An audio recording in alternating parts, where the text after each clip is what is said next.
Hello, my friends. We're in the middle of nowhere. I had to get this done because I've been out sick.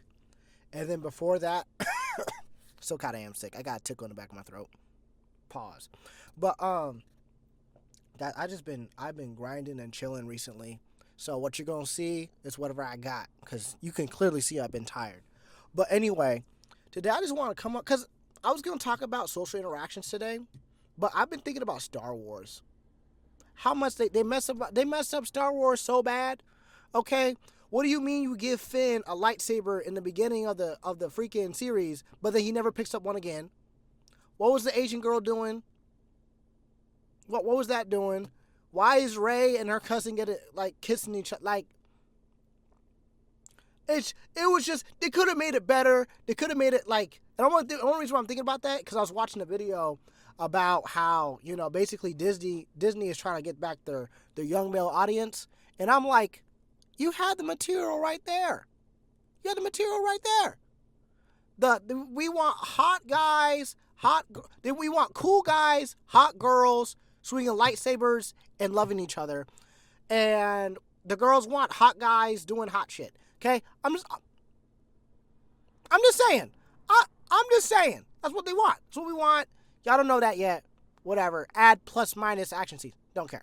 Anyway, today I want to talk about some social interactions as well, because I just want to get that out the way, bro. Honestly, they should have brought. Do I was thinking about they could have introduced Star Killer. They could do like a prequel where we get like Dark Nihilist or some crap like that. They could do like some old school Star Wars stuff. Okay, I'm looking forward to it, man.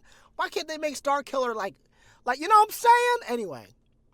Anyway, y'all don't want to hear about that crap. Y'all don't want to hear about Star Wars. Anyway,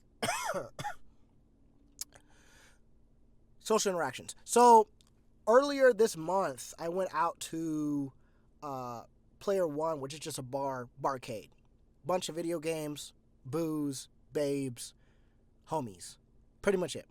Okay, so basically, I was talking to this one chick, and she was telling me about how she makes money selling Sims, like houses and rooms in Sims. She has an entire business on making and selling houses in the Sims. In the Sims. Sims 4. She pulled out her stuff on Facebook, on TikTok, YouTube. Like she got it all going on. And I'm sitting there, I'm just like, you make money off the Sims, which kind of makes sense because even in like MMOs and like various Fortnite accounts, like people want certain skins, but they can't get it now because it was exclusive for certain accounts because they were active. But like outside of that, bro, dog,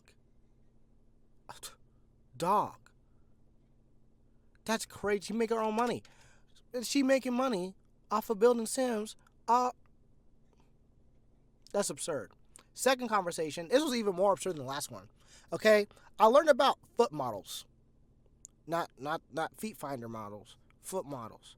Okay, so basically, some like actual models have like weird looking feet or weird looking hands, basically.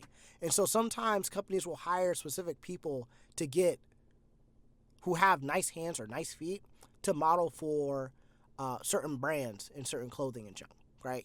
So basically, homegirl was telling me, well, telling my friend basically, that she basically companies hire her to model her feet for like their commercials and whatnot. That's crazy, cause that's crazy. Like her feet are copyrighted. Her feet are copyrighted. Her hands are, oh, not her hands, cause she got tattoos at the wazoo. But her feet are copyrighted, yo.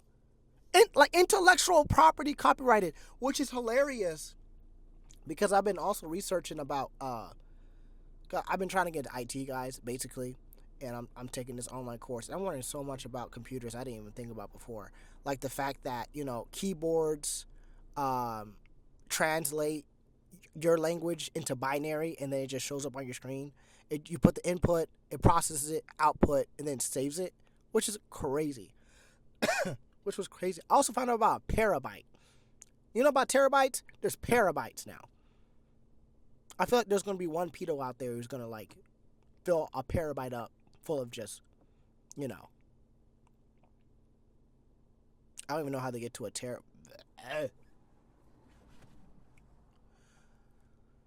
Save the kids.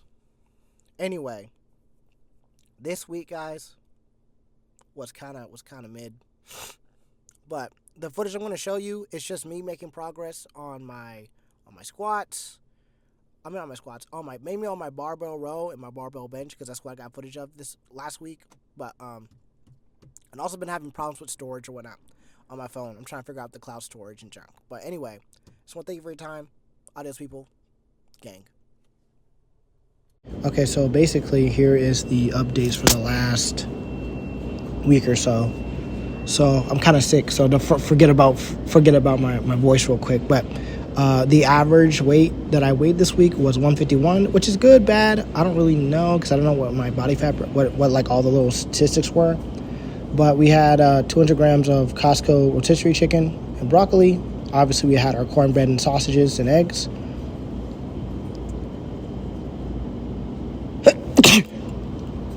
But hold up. Okay, and then we had just some meal prep packages and some Fairlife protein because we didn't get our yogurt from Costco. And then so on Monday, I did 115 for 3 sets, which was awesome because that's good for progress. And then I finally did a 135 row for 1 set on Monday. And I just went down to 125 for the rest of the sets because I don't know if it was fatigue from the bench press, but definitely felt it. And on Wednesday, we did 135 because we didn't want to really strain our back out like that because we weren't fully recovered from our back. So we just decided to do legs instead. But now I can move up to like 5 pounds heavier because I'm at 135. That's what I feel like, at least. It was a lot easier this week. And then I also recognized that 115 didn't take me out for 2 days like it did last time. So definitely some adaptation happening there. And then Friday, I did 135 barbell rows.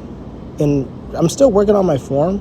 And I probably need to go down some to work on it. But I feel like I'm doing it right, but I don't know. And I know I'm weaker in my right delt. So I don't really feel it as much after I lift it unless I focus on it. Also that day, I saw a guy who was rowing close to 225 on the barbell row. So that was definitely inspiring. And then on my light day, 125 felt light, but challenging enough to get a pump. So my max list for this week were essentially my barbell row was 125 to 135. My barbell bench was 115 to 135. And then my barbell squat was 135. Okay. That's all.